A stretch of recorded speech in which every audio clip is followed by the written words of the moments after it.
नमः शिवाय, ओम नमः शिवाय, ओम नमः शिवाय, ओम नमः शिवाय। सभी साधक मित्रों को, बंधुओं को जय श्री महाकाल। अपना जो शमशान साधना से जुड़ा जो मेरा वीडियो था उसमें मैंने ध्यान की बात की थी। यहाँ जो ध्यान शब्द, जिस ध्यान की मैं बात कर रही हूँ, ये वो मेडिटेशन वाला ध्यान नहीं है कि हम आंखें बंद करके ओम का उच्चारण कर रहे हैं, हम प्राणायाम कर रहे हैं। ये उस ध्यान की बात नहीं है। जब भी हम कोई साधना करते हैं, कोई मंत्र सिद्धि करते हैं, कोई पूजा करते हैं, कोई अर्चना करते हैं किसी भी देवी की, देवता की, तो उसमें सबसे जो पहली चीज़ आती है वो है उस शक्ति का, उस देवता का ध्यान करना।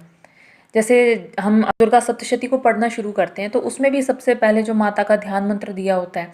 यदि हम माँ काली की साधना कर रहे हैं तो उसमें भी एक ध्यान मंत्र दिया होता है। ऐसे ही हर देवता का एक ध्यान मंत्र होता है। अब आपने देखा होगा कि हर देवी देवता के अलग अलग भिन्न भिन्न प्रकार के रूप हैं, ठीक है। तो आप जिस तरह के स्वरूप का ध्यान करते हैं, आप उसी तरह की जो ऊर्जा है उसको अपने जीवन में आमंत्रित भी करते हैं। इसे मैं एक उदाहरण से समझा देती हूँ। यदि आप महादेव के उस स्वरूप का ध्यान कर रहे हैं जिसमें शिव और पार्वती अपने परिवार के साथ हैं, आप ध्यान में उस स्वरूप का ध्यान कर रहे हैं, उसी स्वरूप की आप पूजा अर्चना कर रहे हैं, तो आप अपने परिवार में सुख है, सौहार्द है, पारिवारिक प्रेम है, आप उसे आमंत्रित कर रहे हैं क्योंकि आप उसी स्वरूप का ध्यान कर रहे हैं। लेकिन यदि आप समाधि के रूप का ध्यान करते हैं, महादेव जिसमें समाधिस्थ हैं, उन्होंने समाधि लगा रखी है, वो एक शून्य का भाव है, पूर्ण विरक्ति का, जिस भाव में समय की कोई सीमा ही नहीं है, जहाँ समय भी रुक जाता है, ऐसी वो अवस्था है जहाँ किसी चीज़ का बोध ही नहीं है। तो आपके जीवन में भी विरक्ति का भाव आने लगता है। संन्यास और समाधि जैसी जो अवस्थाएं हैं वो आपके मन में घटित होने लगती हैं। ये जो ध्यान है ये उनके लिए बहुत कारगर है जो सांसारिक मोह माया में पड़ना ही नहीं चाहते हैं। वो यदि इस तरह के स्वरूप का ध्यान करते हैं तो उनके लिए अच्छा भी है ये। लेकिन यदि आप एक पारिवारिक गृहस्थ व्यक्ति हैं तो जाहिर सी बात है आप उस तरह के स्वरूप को ज़्यादा प्रेफर करेंगे जो आपके परिवार में प्रेम बढ़ाए। इसीलिए कहा जाता है कि आप शिव और पार्वती की जो है इकट्ठी पूजा करें, आप गणेश जी की साथ में पूजा करें, वो इसीलिए कहा जाता है। तो जब हमने शमशान साधना वाली बात की थी, वहाँ पर भी यही ध्यान वाली बात आ जाती है कि जब शमशान साधना की जाती है तो शमशान क्या है? वो विरक्ति का स्थान है, जीवन से जो आपको अलग दूर ले जाता है, वो उस तरह की स्थिति का स्थान है। और जब आप शमशान में साधना करते हैं तो आप वो जो शमशान की जो विरक्ति है, संसार से जो अलगाव है, उस तरह की चीज़ों को आप अपने जीवन में भी इनडायरेक्ट वे में आमंत्रित कर लेते हैं। इसलिए जो शमशान की जो साधना है वो मुख्य रूप से उन्हीं लोगों के लिए अच्छी रहती है जिन्हें सांसारिक मोह माया से ज़्यादा कुछ लेना देना नहीं होता है, और वो शमशान की जो साधनाएं हैं उच्च कोटि की साधनाएं करके वो अपने आप को आध्यात्मिक मार्ग पे उन्नति की तरफ बहुत आगे ले जाना चाहते हैं। लेकिन वो भी तभी संभव होता है जब उनके पास एक अच्छे गुरु का मार्गदर्शन होता है। जो शमशान की साधनाएं होती है वो बिना गुरु के मार्गदर्शन के किसी भी प्रकार से संभव नहीं है।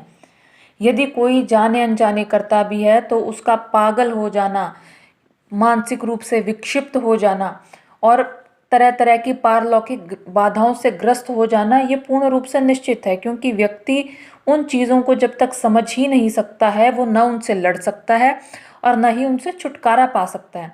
यदि आप आधी रात को शमशान में गए हैं, आपको चाहे वहाँ कोई अनुभव नहीं हुआ, कोई अनुभूति नहीं हुई, आपने कुछ भी नहीं देखा, तो भी आप इतना ही कहकर आ जाएं कि आजा चल मेरे साथ, बस आपको इतना कहने की आवश्यकता है और आपको पता भी नहीं चलेगा कि आप वहाँ से कितनी अतृप्त आत्माओं को अनजाने में अपने साथ न्योता देकर ले आए हैं।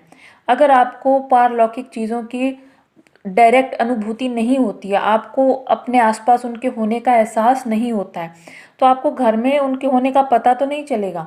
लेकिन जब आपका स्वास्थ्य गिरने लगेगा, आपके सारे काम रुकने लगेंगे, अजीब अजीब सी मतलब मुसीबतें आने लगेगी, तब जाके आपको पता चलता है कि आपके साथ कुछ अजीब सा घटित हो रहा है। अब क्योंकि आपको डायरेक्ट अनुभूति है ही नहीं, इसलिए आपको ये निष्कर्ष निकालना भी मुश्किल हो जाएगा कि ये कोई पारलौकिक बाधा है। तो इसीलिए ध्यान के विषय में भी यही है कि आप उस स्वरूप का ध्यान कीजिए हमेशा जो आपके पारिवारिक जीवन को सुखद बनाने वाला हो। यदि हम श्री कृष्ण की बात करते हैं, राधा कृष्ण की बात कर रहे हैं, या किसी भी स्वरूप की, किसी भी पूजा के उस स्वरूप की हम बात कर रहे हैं, जब हम भक्ति करते हैं तो हम हमेशा उसी चीज़ की हमें बताई जाती है कि जिससे जो हमारा पारिवारिक जीवन है वो सुखद हो। हम कृष्ण जी की, बाल गोपाल की उपासना क्यों करते हैं?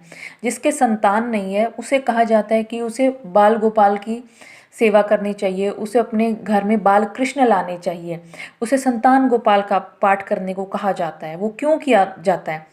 सिर्फ इसलिए क्योंकि हम जिस स्वरूप का ध्यान करेंगे वही स्वरूप हमारे जीवन में आ जाएगा। यदि हम बाल कृष्ण की सेवा कर रहे हैं तो हमारे जीवन में भी, हमारे घर में भी यदि बच्चा नहीं है तो वो बच्चे की कमी पूरी हो जाए। अब जो लोग अध्यात्म में आगे जाना चाहते हैं वो अगर गुरु दत्तात्रेय की साधना या उपासना करते हैं, गुरु गोरखनाथ जी की करते हैं, तो वो किस लिए? ताकि उनके जीवन में जो गुरु रूपी ज्ञान है उसका उद्भव हो जाए, उसका प्राकट्य हो जाए। तो इसलिए जब भी आप कोई साधना, कोई उपासना करते हैं या आप साधारण भक्ति भी करते हैं तो आपको उसी स्वरूप का ध्यान करना है जो आपके जीवन में आप घटित करना चाहते हैं। यदि आप ज्ञान के इच्छुक हैं तो आप माँ सरस्वती की उपासना कीजिए, सौम्य स्वरूप की कीजिए। यदि आप पराक्रम चाहते हैं अपने जीवन में, आप हनुमान जी की कीजिए। और यदि आप विशुद्ध भक्ति चाहते हैं, आप कृष्ण की भी कर सकते हैं, आप श्री राम की भी कर सकते हैं।